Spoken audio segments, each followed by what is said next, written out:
Love this podcast? Support it and sponsor today. Simply head to ozcastnetwork.com for details.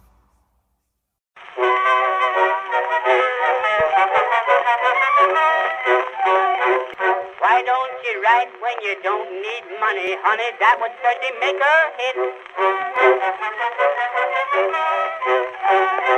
Welcome to another episode of Word Docs. My name is Dr. Sean Williams. I'm sitting here in a virtual sharing space with my colleagues, Dr. Amy T. Matthews. Hey. And Dr. Alex Vickery Howe. Well, hello. Oh, and he's still doing his sexy voice.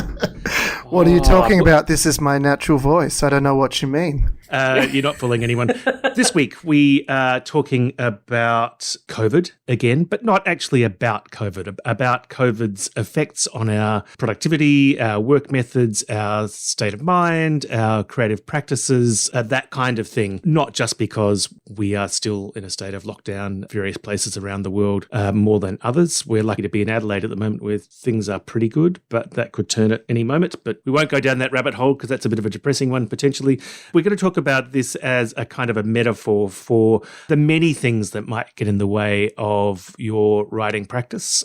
All of us, even old hacks like us, have days or projects where we think, I would write this, but something's getting in the way, whether it's work at university or problems at home, etc., etc. How have we managed to get past these blocks and get on with what we do best?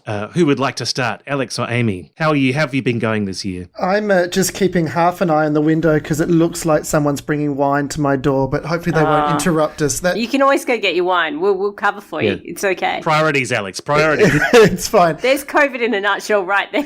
Every Zoom meeting interrupted by wine. At 9 o'clock in the morning, Alex is getting wine. I was on Skype to my agent, actually. She had a wine delivery, and it was after I'd got off a Skype call with you guys, and Alex had a wine delivery. I was just like, it's just the day for it. Friday is a wine delivery day normally. I was saying off air, I feel slightly guilty because I think there have been opportunities that have arisen from this moment, doors opening that perhaps wouldn't have opened. Because the one thing that any major event, doesn't have to be COVID, causes is people to start working together and finding creative ways to move through that period. So I don't think I would have been working with the State Theatre were it not for COVID. And so that's this kind of mixed blessing. And that's because State Theatre had to find a way to create theatre without being able to walk into a theatre. Yeah. So that necessitated a whole different way of working, a whole different way of conceptualising how that kind of storytelling works. So it's not all doom and gloom. Do you think there's anything about those being short pieces too? Like, do you think there's something, because I found it maybe writing shorter things easier in this time? Yes. Do you think there was some forward movement that happened because you had a weekly short piece? Do you think it would have been harder to do a long piece or? Possibly, but I also think the wonderful thing about it is I've always thought that theatre writing and screenwriting and television writing in this country are overdeveloped forms of writing, that we do too much dramaturgy, too much script editing, too much development. New ideas are not necessarily better ideas. They just feel better because they're new. And what was wonderful about the Decameron with State Theatre is that we did not have time to do that. Yeah. And so we just had to experiment and throw things against the wall. And we had this rule that basically the writers would do what the writers would do, the directors would pick it up and the actors would give it a shot. And there was very little back and forth, almost none. I mean, I spoke a couple of times with the directors, but I was never on set. And the actors just had to kind of go with it. Of course, that means that sometimes you'll have a really big, spectacular failure that can happen. Yeah. I don't think any of the ones we did were spectacular, but there were certainly some that worked better than others. But it also just stops that horrible, I've said it on this podcast before, my issue is I've done so much writing, but I don't have a brag shelf because a lot of my writing has been in this space of development and redrafting and getting held up in development and redrafting. Yeah. Development hell. They reckon that 5 years is a good page to screen process in this country right now. Yeah, wow. So I think that can be deeply problematic. So I think the potential advantage of a major upset is that it forces people to work in a different and more active way. And I think that's a positive Yeah, thing. because I do think disruptions are really handy. I think, and I was listening to a podcast the other day from Slate's Political Gabfest, which I love, and they were talking about how they think, you know, the work life will be fundamentally changed. You know, everyone's talking about all this working at home that we're doing right now, the amount of money you can save on buildings and all of that stuff. But also, I love saving the commute myself. Like I love me too. saving that time to actually write and think, especially because mornings are really productive for me. Well, I didn't realise how much I drove. Like, I'm always whizzing about the city, visiting people, and I've got friends up in the hills. I've got friends down south, and I think I was spending half my life jetting around, meeting people for coffee and not doing anything. Bad luck, people in the northern suburbs. Alex is not your friend. He's not visiting. Actually, Nana Joy's out there, so I do see Nana Joy. That's better for the environment too, hey? If we're not all driving around. Absolutely. So you found it quite productive and quite interesting and a lot of new stuff happening. Yeah, I do feel slightly guilty, but yeah. You seem to be having a very fertile year. Like whenever we talk to you, you're very active and quite... all the words sound filthy when I say them. Fertile and stimulated. You seem quite stimulated, Alex, by this whole lockdown. Well, I mean, I guess the other side of the coin is, you know, here I am complaining about development and dramaturgy and so on. Maybe I'm enjoying the fact that no one can get to me / stop me right now. Oh, yeah. But I think that's the joy of being a writer, right? Because I do believe that I like being left alone with my first draft. Like, don't get involved. Let me just see where it goes. And I think you need to be a bit autonomous in order to be successful. There's nothing worse than those freaking documents about what you're going to write. And I know we all have to do it, and it's part of the gig, and I absolutely understand it, particularly if people are costing ahead of time, if it's something that requires sets, costumes, etc. But there's nothing worse than trying to write a document justifying what you're going to do, because 9 times out of 10 you can spend weeks or months going over that, and then when you actually are left alone and you write a draft, people go, oh yeah, that works. And you go, well, why did we spend the last 3 months talking about it? The other one I hate is when they clearly have something they want, but you don't know what it is. And so you feel like you're writing for this kind of mystery thing. And it's like, just tell me what you want and I'll write that. Show me the dartboard. The other one is where turns out they clearly don't want to work with you, but they don't want to tell you that. The long no. The long no. The slow no. They just say, this one's close, but could you make it more romantic? And then the next round is, that's pretty good, but maybe not romance because that's not selling at the moment. Eventually, you just say, I'm out of here. Amy, how are you finding lockdown and COVID? And I don't know, mixed, because I've been really busy and I don't know, I don't know because it's a whole bunch of things happening at once because we're renovating our house, which is already a major life stress, right? Yeah. And we're all living in this tiny little place together still, like all year. You've heard me talking about this all year. You and Johnny and 2 teenagers. And 2 teenagers. And so my workspace, I don't have a space to work in. I literally work wherever there's a space. So, yeah, I don't have a desk. I'm either at the dining table, kitchen table, on the couch. And there's always someone. Like Johnny and I have this joke that in order for one person to be alone, everyone else has to be with other people. There's no way everyone can be alone unless you've locked yourself in the toilet. But so that's a pressure that's unique, right? And then I've got 2 books to write, which is just a heavy pressure. Then I've got all these postgrads. It just happens to be one of those years where everything's happening at once. But I have felt less productive this year, even though I'm working hard. How could you feel less productive? You but created another self. That's You've right. got book deals. I've got books. But it's an emotional state, I think, more than a real thing. It's a feeling like it doesn't feel like normal. I'm worried about your neck. My neck. Oh, from bad posture. Yes, because if you're sitting on the table and then the couch and potentially the toilet, then well, I think moving does help though. I think if you move around, it's worse to sit in the one place all the time. That's true. Johnny does have a standing desk that I can steal sometimes. Yeah, we're all sitting up straight now. We're all a bit. So I think it's an emotional state. And the other thing I think that's happened since COVID is that I feel like I want to enjoy my life a little bit more. So I'm not saying no when like the kids say, let's go for a walk and get a milkshake or whatever. Or Kirby had his soccer final last week and it's like, okay, so I'll take half a day off and go watch that. Or Johnny and I took a day off for our anniversary and went to the zoo, and then that puts me way behind on things like reading PhD drafts I'm like, during COVID, I'm like, I actually want to do those things. I couldn't do that 6 months ago. I want to. So I think that's a different mindset too, of like trying to actually enjoy things, have a drink with you guys when I can see you in person. When I'm in my head, I'm like, you're on deadline, get home, write words. Yeah. But do you find that you're more productive because you've had that Amy and Johnny, or, you know, Amy and Kirby time? No, I haven't been. don't think I'm not as productive as normal this year. That's okay. I'm just trying to get to terms with that. I'll still meet my deadlines, but it's just going to get more painful as I get closer to the deadline. Poor Amy. At least you know. At least you know I don't that's want to what's going to sound happen. depressing. It's not depressing. It's just different. It's like, and also I think we fall into the trap of thinking our process is the same all the time, and maybe that's just. I think also this is a very heavy book. Like it's a funny book, but it's a sad book about grief, and that's a hard thing to write at the moment. Well, one of the commandments is, don't get too comfortable because everything changes. It's either because there's a COVID or a breakup or a death in the family or whatever was on my list from earlier. Everything's going to change at some point, and it's going to be really stressful when it does. Yeah. So. And you've got to keep going. I remember I was on the periphery of a film project, it was a TV show, and I knew various people on the crew, and a couple of actors. One actor in particular, they were having trouble wrangling local actors, and one didn't turn up because he'd had a breakup. Oh. Wow. And I thought, oh, that's very sad. And then the other part of me went, but now you've just torpedoed your reputation as a performer, and sometimes you just have to find a way to keep going. Yeah. Jennifer Aniston had to keep doing Friends when Brad left her. Friends. Can you imagine? Yeah, I mean, if Brad Pitt left me, I'd be, well, very confused, I suppose, first of all.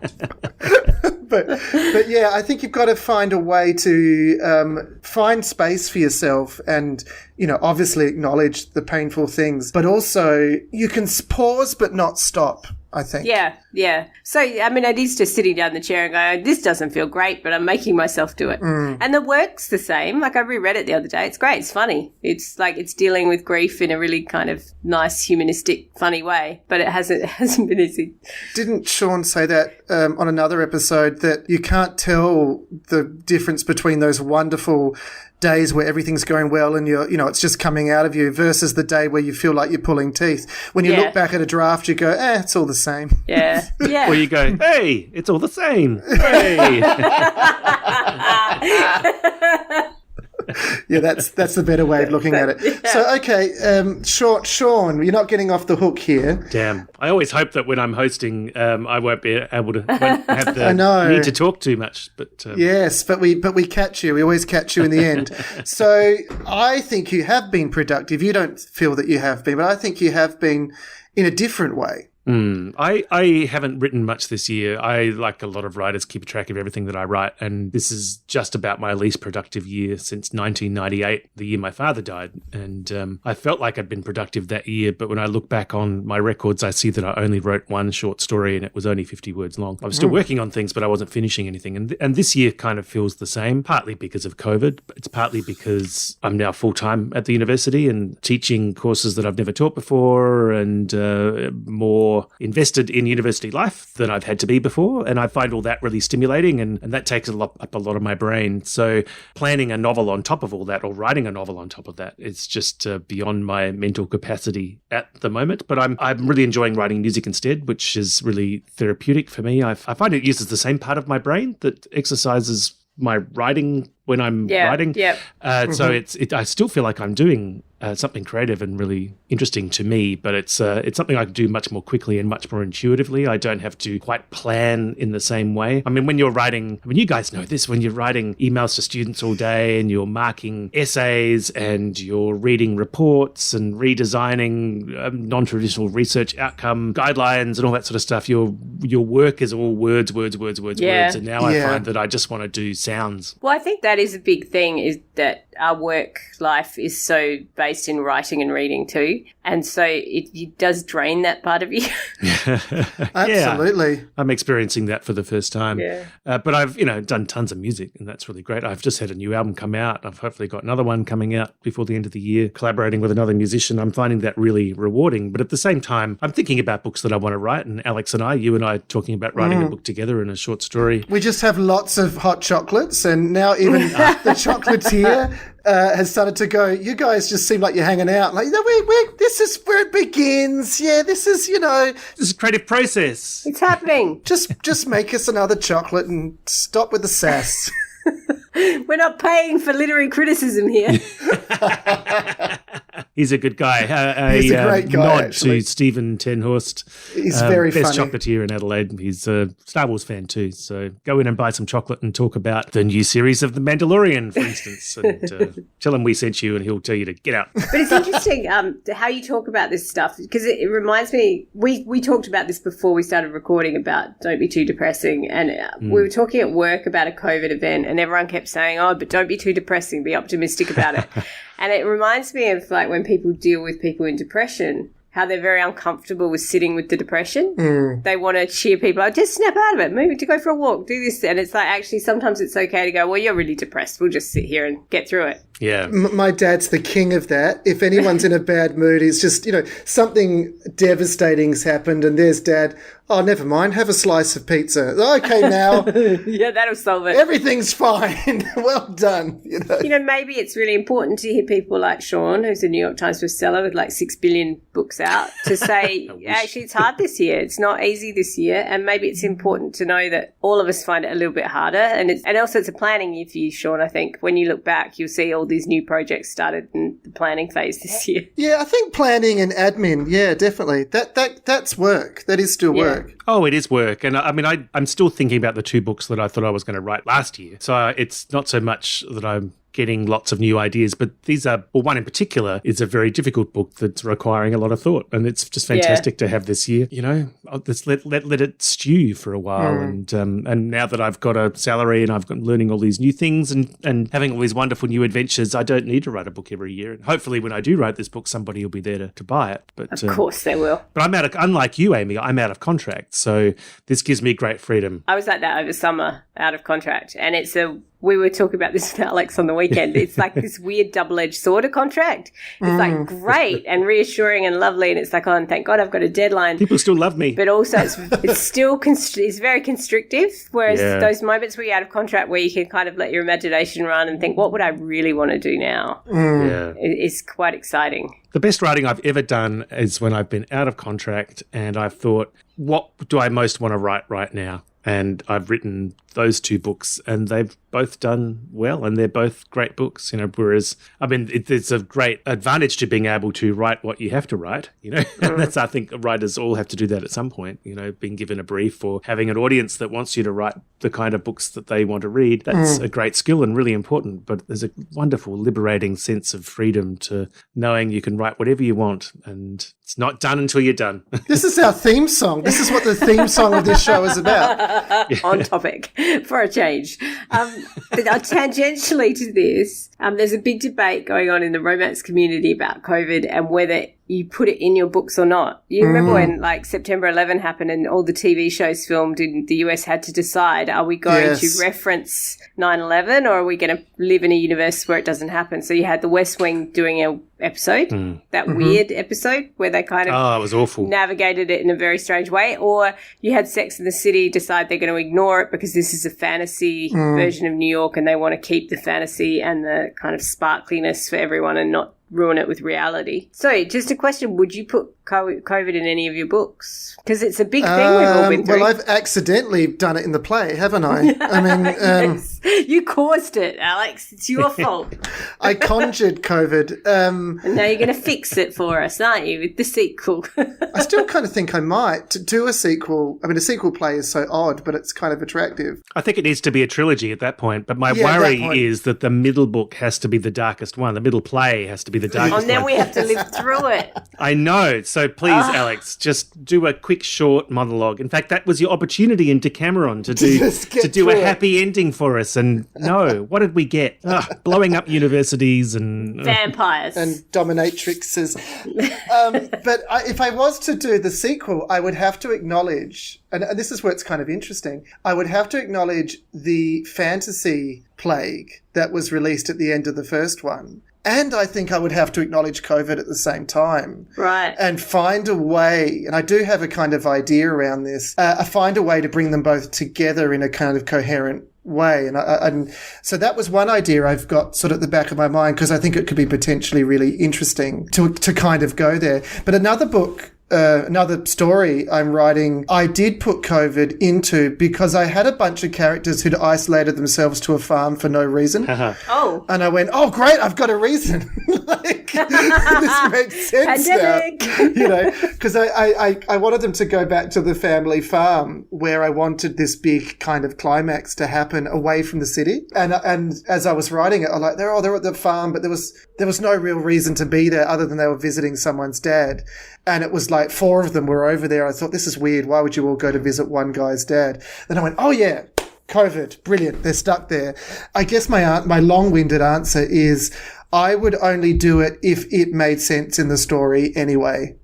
I don't think it's something that you should shoehorn in. Or it's necessary to the story. So the Yes. short story that I wrote a couple of months ago, the horrible horror story that I've complained about a few times, has a character who's a shut-in. And I kind of threw in a line in the first draft saying, well, he was always isolated, but COVID just made it even worse. And then I thought, it's not relevant to the story. It's just fine that he's a shut-in, so I took it out. He'd be doing it regardless, yeah. It's interesting because the 1918 flu didn't really show up in literature. So, and I was wondering about that because in romance, of course, there's a whole bunch of authors who are like, oh, well, that's a great setup to have them locked in together. And then there's a bunch of people saying, oh, well, I don't think it's that much fun to read that over and over again. And my gut feeling is that some forms of fiction are escapist fantasies, right? And I don't really want to go there to read about the thing I'm living through. It's tricky. With September 11, it was time that made those stories work. So the best writing around September 11 was not during September 11 or around that time. It was about 5-10 years. You know what I mean? Like it's like when you have a chance to reflect on any major political event. But it's interesting you should mention that timing because I just grabbed my copy of Dorothy L. Sayers' The Nine Tailors, which features lots of references to the 1918 Spanish flu and the return. And I was thinking, when was that published? And that was 1934, so sometime afterwards. Yeah. But that's after a certain amount of time when it's not quite so painful or it's not still so fluid. And it's probably the same with the World Wars and the Holocaust, and those of us who are living through lockdowns and deaths and grief don't necessarily want to be triggered by reading it in our fantasy fictions. Maybe in literature where you go to read more difficult material, but in romance I kind of think, you think you're writing this lovely story about these 2 people locked in, but if you've had a family member die or be really sick or you got traumatized by being, like, I have friends in the UK who have spent months alone, like not in a bubble with anyone, and it's been a really difficult event. That's not necessarily something you want to stumble into in your fantasy escape fiction. I suspect that it'll come out I wonder if it will come out in new kinds of art, just like Cubism and Surrealism, etc. I think followed the First World War, and then there was modernism and postmodernism after other wars and social eruptions. I wonder if we'll get some new art forms or processes or perspectives arising out of the new stresses and environments that artists are operating through at the moment. It's difficult to predict what that might be. As Alex says, we have all these new demands put on artists, new opportunities created and constraints for artists caused by lockdown and working in isolation, etc., etc. What will that lead to? And then the economic crisis too for artists. Yes, which then follows on. I don't think anyone, I could be wrong, I don't think anyone in the Decameron, I could be wrong about this, I don't think that COVID came up much in the Decameron, if at all. And I think that was a conscious choice on the part of all of us that we wouldn't just do monologue of someone trapped at home. May have come up once or twice, but I can't recall. So it's a tricky one, yeah. The other weird thing that seems to be happening is kind of those of us, so we're really lucky to not be in a lockdown, really. Yes. Is that some people have a kind of nostalgia for the simplicity of it. Because ours was short. Like, we were really lucky that we weren't Those people in long ones, it's completely different. Yeah. But I have to admit, I am loving more escapist fiction and film. To get away from my own head for a bit on the weekend. My son and I watched some films on the weekend, and I was just so into anything that takes me out of this time and place. Right.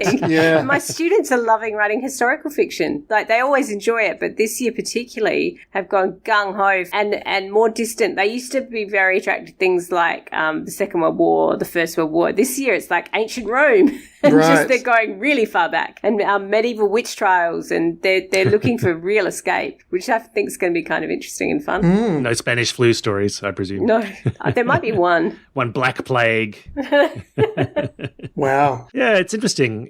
Well, of course, we're teaching young writers too, and who knows what this strange world they're being educated in will lead them to creatively, what kind of works they'll be drawn to, what kind of processes they'll pursue. Yeah, I often visit my aunt in Goodwood, and she has not retreated into, but she's spending a lot of time listening to some of her favorite bands and rock concerts and so on YouTube. If she's cleaning the house or whatever's going on, that's always on in the background. And she said to me, because this is such a difficult time, I'm really going back to a lot of this stuff. And I said, yeah, that's wonderful. But what about the young people for whom this is that period in their lives? Because she was saying, back in the 80s, the 70s, this was going on. I'm like, yeah, but for these young people, this is it. And she said, that's a really good point, that, she's retreating back into a kind of happy, youthful nostalgia. But for young people now, that relationship's going to be very different.